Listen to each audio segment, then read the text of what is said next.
nothing is more aggressive than red, and for Smash Mouth Magic, this is where you want to be. Red is the color of action. Now, red wants to win and win quickly. And it has an arsenal of creatures that just attack out of the gate. And then it has destructive qualities to just blow up anything that gets in its way.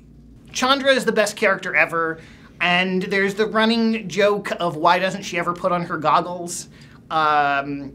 And red sort of temporary card draw is something that we've been playing with a lot lately, emphasized by the last Chandra that's also in this set. And I just love getting to see her put on those goggles and see that great art with the reflection of the fire in there. When Chandra puts on her goggles, the gloves are off and she is blowing something up. Something is lighting on fire, something's gonna get exploded. This is kind of a callback to an earlier Chandra comic where she's wandering around the mountains of Akum, and you see her first shot of her is with her goggles and you see the world reflected, and I love that. Generator Servant is this quirky common. We have red rituals, but we often are a little wary of pushing too much on that because it's sometimes gotten us in trouble in the past. But this idea of this creature that you get to attack with it, and not only can you sacrifice it to chain up and cast a bigger threat, but now you're giving that threat haste. If you can go turn 2, Generator Servant, turn 3, you can play a Colonian Hydra, give it haste and attack for 8. Well, Colonian Hydra, of course, doubles every turn, so turn 3, 8, turn 4, 16. That's quite the clock. Goblin Kaboomist is was created by Stone LeBran, one of our other external designers. And it completes the fine tradition of the goblin that is very bad at doing his job. Kratos Enforcer is a card that is good and limited.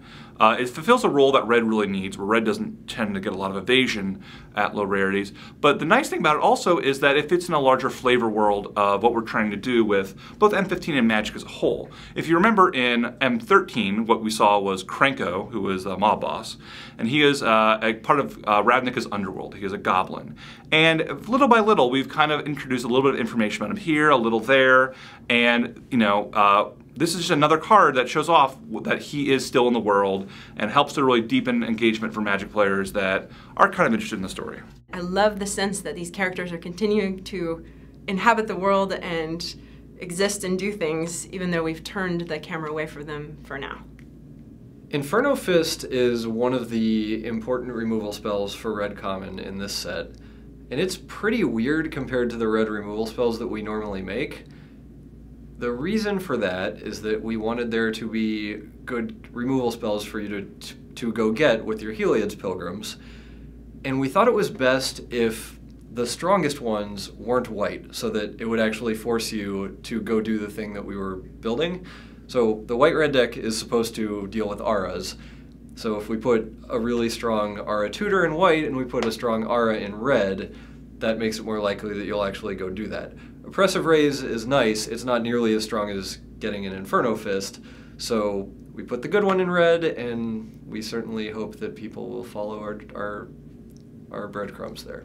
If you look closely, you'll see there's a sub-theme of walls in Magic 2015, and walls, albeit a very strange creature type, is something that I have enjoyed using since my very first days of playing Magic. There's just something very comforting about holding up behind all of these constructs that you've built to protect yourself. So there's at least one wall in every color in the set, and a couple cool cards that interact with walls.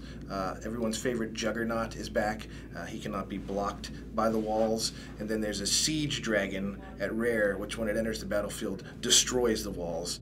I like the card Siege Dragon because it's one of the ones I designed for M15, and in my head it was, your classic knights on the wall defending their castle against the oncoming dragon and getting barbecued.